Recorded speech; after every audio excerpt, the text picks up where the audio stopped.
cobain yang namanya jembatan di Haram beberapa kali. Nah, dengan jarak sejam sebelum acara. Jadi gimana bentuknya, crowdnya.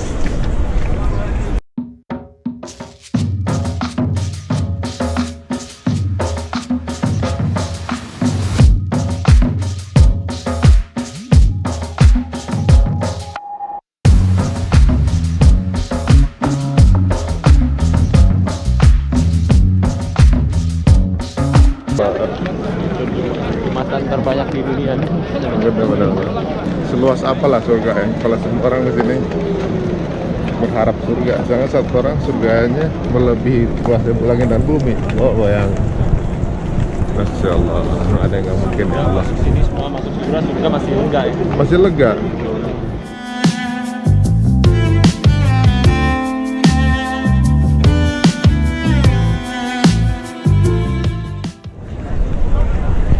Ya, penuhnya minta ampun, udah ramai orang pada mau ke atas.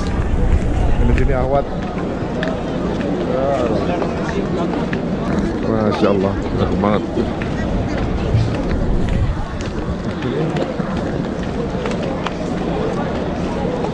Jadi, karena penuh kita putusin untuk naik ke atas lewat King Fahd. Eskalator ya, kita udah bisa langsung naik ke atas. Berarti berapa sekarang? Paling atas? Paling atas, insya Allah. Biar bisa ngeliat. Paling atas ya. Panas tapi nggak juga ya. Kita lihat tadi lewat atas sekarang.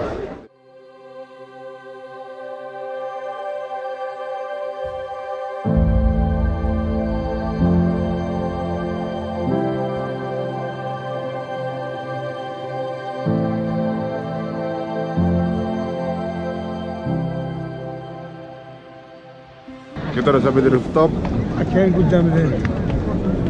Di ujung tinggal ke kanan tuh. Kita akan langsung ke depan.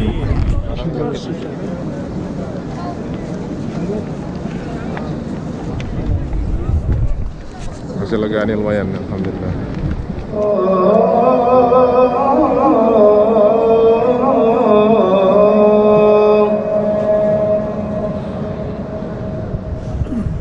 أشهد أن محمد رسول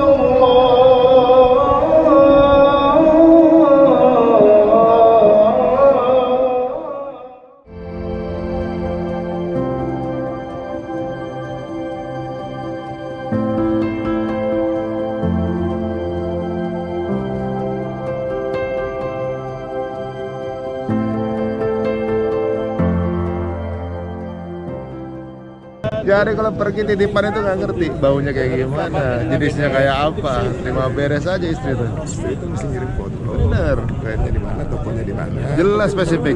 Iya gitu. Kayak berapa? Itu yang bener. Jadi kita malas nawar. عموما في مواد برا ما لا دخل. Ya kalau misalnya sekarang kan orang-orang pada bawa titipan oleh-oleh, nah kita kan nggak tahu mesti gimana. Kita sibuk ibadah, cek. Sebagai proporsional juga nggak sempat gitu-gitu kan. Iya makanya. Bener. Kalau memang pesanan tulisnya. Bener. لا لا لا ما لهم جواب. Cari oleh-oleh. Ya bingung kita mau gimana. Kita pas beli salah ini mah banyak Tanah Abang. Ntar gitu jawabannya. Aduh. Bingung kita. Oh, jadi kalau mengenakan bacaan tuh sunnah, Zat? Mengenakan bacaan tuh sunnah. Tapi kalau lagu itu sunnah nggak? Gini, irama itu muncul ketika bacaan benar dengan sendirinya akan muncul. Tajwid itu kan baik dan benar. Pokoknya kalau orang baca Qurannya benar, kan di situ ada makhraj. Itu uniknya bacaan Quran. Di luar Quran kan panjang pendek tadi lihat. Ya, coba silakan. Misalnya saya Improvisasi ya. Man anta. Kan nggak ada. Nggak ada. Istilahnya nggak ada gunanya, nggak ada irfanya. Nggak pernah ada yang nanya gitu. Man anta. Man idhar. Anta. Hanya man anta biasa. Min aina anta. Bahada. Tapi Quran kan lain. Ya. Naka antas sami' doa. Kan ada di situ ada panjang, ada pendek, sifat huruf jelas semua. Kalau itu dibaca dengan benar munculnya irama. Makanya orang baca Quran itu kan iramanya masing-masing terlihat. Itu yang unik. Coba deh antum baca Quran yang lain. Baca aja dengan baik, muncul irama sendiri. Nah itu jadi khas tiap masing-masing, itu mukjizat Al-Quran. Di setiap dibaca oleh seorang itu bisa beda dengan yang lainnya. Oh. Sangat menarik itu. Yaitu di hadapan Allah kita lihat. Coba antum baca Quran. Ada kelihatan. Baca Quran dengan benar. Kecuali kalau ngikutin irama orang lain. Nggak bisa baca irama Al-Quran dengan bacaan-bacaan, notasi-notasi di irama-irama lain yang tidak sejenis. Zaman jahiliyah juga ada, ya, semacam syair-syair, seni-seni, irama-irama lagu ada. Bahkan ada rumusnya 16 rumus. Orang jahiliyah biasa itu ada tawil, ada rojaz, ya, namanya bahar rumusnya itu 16 rumus. Ada madi, tawil misalnya. طويل له دون البحور فضائل فعول مفاعيل فعول مفاعل فنبكي من ذكرها فنبكي من ذكر حبيب ومنزل بسقط وبين الدخول فحومدي سال رجاس مستفعل مستفعل مستفعل مستفعل مستفعل مستفعل مديد فعلة فعلة فاعلات فعلة فعلة فاعلات. Terapkan di rumus, misalnya muncul bait, dari bait jadi qasidah itu 7 bait, jadi pasangi irama. Tala'al badru alaina min thaniyatil wada', itu rumus badid. Tapi kan antum belum pernah orang baca Quran termasuk di zaman Nabi misalnya baca wadduha pakai rumus madid, gak ada. Wadduha wal laili idza saja, gak ada. Kenapa? Karena orang paham irama itu bukan ditempatkan di Quran, jadi nggak bisa irama lain dipakai ke Quran. Gitu. Ya sebenarnya nggak harus dipaksakan, orang jahiliyah pun nggak memaksakan irama mereka untuk baca Quran.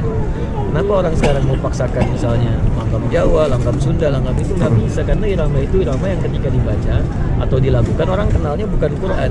Iya. Sudah populer di tempat lain. Jadi ketika dibaca itu kerohnya nggak ada kehusyuan, girohnya nggak muncul, yang ada itu kebingungan. Jadi kita kosong bacaannya. Tapi kalau ada yang baca itu sah nggak? Itu masuk sholat, ada imam baca Al-Fatihah, bisa dia baca begini, ini di luar ya, misal saja Iyyaka na'budu wa iyyaka nasta'in. Kira-kira posisi makmum gimana tuh pada saat itu? Ini neglang. Nah itu jadi masalah, karena irama itu nggak bisa dibaca di Arab pun pasti akan nyaman. Selawat Iya. kalau selawat juga nggak boleh. Nah ini makanya kan orang-orang baca, boleh baca Quran, muncul irama-irama sendiri, baru kemudian disatukan, terus dirumuskan, ada soba, ada bayati, gitu kan, ya, ada jiharka dan sebagainya, dirumuskan. Jadi jangan memaksakan irama lain muncul di tempat yang berbeda, itu nggak tepat. Ya, kayak lagu dangdut dipakai iramanya kerok kan gak enak, ya kan gak nyaman gitu. Itu diantara seni aja musik kan gak nyaman. Nggak matching ya? Gak matching. DF, GBC, DFIS, G, DFIS, GBCIS, D, GBCIS, GIS A, GBCIS A, GBCIS E. Tahu juga notasi. GIS, ya kan? Kemudian kunci-kunci dipakai, kunci C, kunci G, kunci F, kunci macam-macam, pakai sampai ke piano. Tapi sekarang ditukar coba, ya, dangdut dipakai ke rock, rock dipakai ke jazz, kan gak akan enak. Saya khusus ingin menyapa saudara kita yang saat ini barangkali yang diuji oleh Allah Subhanahu wa Ta'ala, yang dengan barangkali kesusahan sama orang-orang terkasih. Dan saya ingin sampaikan bahwa yang pertama, ajal itu mutlak. Allah sampaikan di Quran surat ke-7 Al-A'raf ayat 34, wa kulli ummatin ajal. Semua umat bernama manusia pasti punya batas waktu untuk hidup. Kita mesti sadar bahwa kalau ajalnya tiba, itu pasti akan kembali kepada Allah Subhanahu wa Ta'ala. Itu hanya sebab saja dalam kehidupan. Kalau sudah ajalnya tiba, pasti akan berpulang. Ya, karena itu yang pertama, yang penting saya ingin sampaikan adalah kita bersabar, sikapi semua itu dengan penuh ketawakalan pada Allah Subhanahu wa Ta'ala, karena kita tidak bisa memilih kapan dan di mana kita akan wafat. Tapi kita sesungguhnya bisa menyiapkan diri dalam keadaan apa kita bisa berpulang kepada Allah Subhanahu wa Ta'ala. Karena itu mari sama-sama kita koreksi diri kita. Pertama kepada kawan-kawan semua, termasuk saya dan kita semua, ayo support, jangan dibebani dengan hal-hal yang memberikan beban yang lebih besar. Itu tidak disukai, bahkan dalam Al-Quran, bahkan dalam hadis Nabi SAW. Butuh doa dari kita semua, butuh support dari kita semua. Saya berdoa dengan Mas Dimas, Mas Ari dan jemaah-jemaah di sini. Insya Allah diberi kekuatan, tapi pesan saya antum istiqomah. Ayo antum diberikan kesempatan oleh Allah bisa lebih baik daripada sebelumnya. Tapi antum diberikan kesempatan untuk jadi pribadi yang lebih baik dan lebih dekat dengan Allah Subhanahu wa Ta'ala. Kalau dengan musibah itu belum mampu membuat antum dekat dengan Allah, maka dengan cara apa lagi Allah harus menjadikan antum dekat dengan Allah? Ya, kami sayang antum dan kita semua berkeluarga. Semoga Allah muliakan kita semua. Adi Hidayat dari Masjidil Haram dan kawan-kawan. Assalamualaikum warahmatullahi wabarakatuh. Assalamualaikum warahmatullahi wabarakatuh. Assalamualaikum warahmatullahi wabarakatuh. Nah, mudah-mudahan husnul khotimah, diterima semua pahalanya, diampuni segala dosanya. Ya, kebetulan juga ada Ustaz juga. Tadi juga Ustadz sudah menyampaikan beberapa nasihat ya. Yang mudah-mudahan bisa menjadi penguat ya, kalau memang kita pada akhirnya semuanya akan kembali. Ya. Tinggal bagaimana caranya aja, beda-beda masing-masing. Ya. Pesannya luar biasa terakhir. Kalau sampai kejadian seberat ini tidak membuat mengingat kepada Allah, kejadian seperti apa lagi, ini jadi ini buat kita juga ya. Betul. Masya Allah. Oke, mudah-mudahan istiqomah. Insya Allah kita ketemuan di Jakarta. Amin ya Rabbal. Assalamualaikum warahmatullahi wabarakatuh. Wassalam.